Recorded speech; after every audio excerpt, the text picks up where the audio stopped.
A few moments later.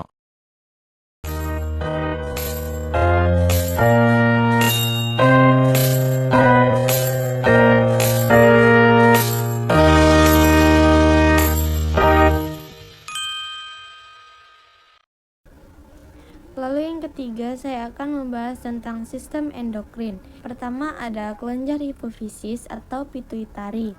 Kelenjar hipofisis atau pituitari berlokasi di dasar otak, di bawah hipotalamus dalam sela tersisa tulang sphenoid, disebut juga dengan master gland. Ada dua bagian, yaitu adenohipofisis dan neurohipofisis. Adenohipofisis adalah lobus anterior yang menghasilkan GH, TSH, ACTH, FSH, LH, dan prolaktin. Sedangkan neurohipofisis lobus posterior menyimpan dan melepaskan ADH dan oksitosin. Lalu ada kelenjar tiroid dan paratiroid. Yang pertama, kelenjar tiroid.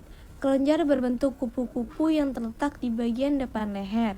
Fungsinya untuk menghasilkan hormon, mengatur metabolisme tubuh seperti kecepatan detak jantung, suhu tubuh, dan berat badan.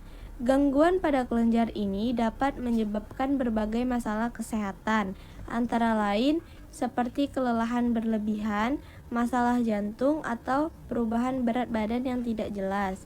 Kelenjar ini berada di leher bagian depan, bawah jakun, menghasilkan hormon tiroksin atau T4 dan triiodothyronin atau T3.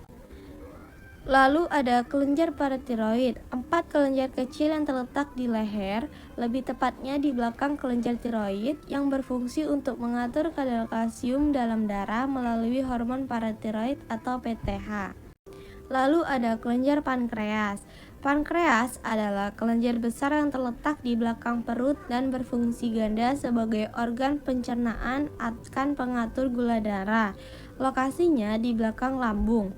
Sel endokrin utama yang pertama menghasilkan insulin, yaitu menurunkan glukosa darah. Yang kedua menghasilkan glukogen, yaitu meningkatkan glukosa darah.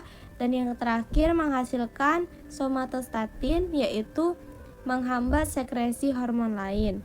Gangguannya adalah kekurangan insulin dan kelebihan insulin. Kekurangan insulin yaitu diabetes mellitus, sedangkan kelebihan insulin yaitu hipoglikemia. Lalu ada kelenjar adrenal atau supranalis. Kelenjar adrenal yaitu dua kelenjar kecil yang berbentuk segitiga yang terletak di atas setiap ginjal. Bagian dan fungsinya yang pertama ada korteks adrenal, menghasilkan hormon kortisol, aldosteron, dan androgen. Yang kedua fungsinya mengatur metabolisme, respons stres, dan keseimbangan natrium dan kalium.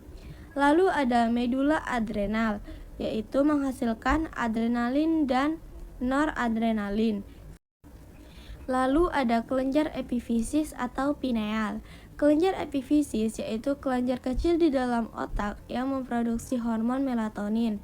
Hormon ini mengatur siklus tidur, bangun tubuh atau irama sirkadian, membantu memunculkan rasa ngantuk saat malam, dan memiliki efek antioksidan. Kelenjar ini terletak di tengah otak dan berfungsi sebagai pusat utama produksi melatonin yang dipengaruhi oleh cahaya. Ada kelenjar timus, yaitu organ penting dalam sistem kekebalan tubuh yang terletak di belakang tulang dada, di antara paru-paru. Fungsinya adalah mematangkan dan memproduksi sel T, jenis sel darah putih yang membantu melawan infeksi dan penyakit, serta menghasilkan hormon seperti timosin. Lalu ada kelenjar gonad, ovarium, dan testis. Di sini saya akan menjelaskan ovarium, yaitu wanita. Sepasang kelenjar kecil berbentuk oval pada wanita yang terletak di kedua sisi rahim.